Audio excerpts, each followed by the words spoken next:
Hello, State Senator J.D. Mesnard from District 13 here for a legislative update. So I want to start by talking about a bill that's flown a little bit below the radar, but something that I consider a pretty big deal. And this is actually a follow-up to a bill from a few years ago that I authored, which gave teachers a 20% pay raise. It was in the news, so if you were around back in 2018, you may have heard about this. But I authored this bill to make sure that teachers would get a raise.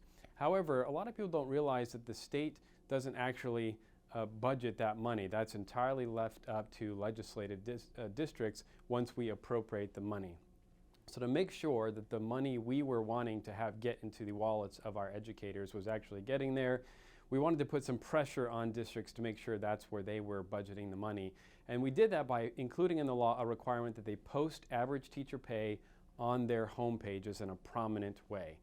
Well, a few years later, taking a look at districts across the state, we saw that about 70% of them, of the sample that we took, about 30 districts, were not complying with the law. And that's really troubling because this is a big topic and this is a transparency measure. So I ran a bill that's passed the Senate, it's moving through the House, that would add some teeth to that provision to motivate districts to get that information on their website.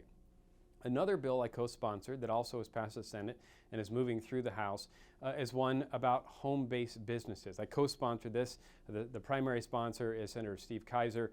And this has to do with ensuring that those who are feeling entrepreneurial and wanting to start a business from their home don't run into the bureaucratic red tape that sometimes cities can impose upon them. So what we want to do is make sure that if they're launching a business, it's not going to cause any nuisance to their neighbors, not going to violate any zoning issues, but allow them to get the business off the ground. This bill would provide protections for those entrepreneurs out there. Was excited to support that bill. I hope it does become law. And lastly, a troubling development. Governor Hobbs unfortunately put a stop to carrying out a sentence that's supposed to be carried out in April against somebody who committed murder about 20 years ago. He is on death row. She's put a stop to this even though the court has ordered it to take place.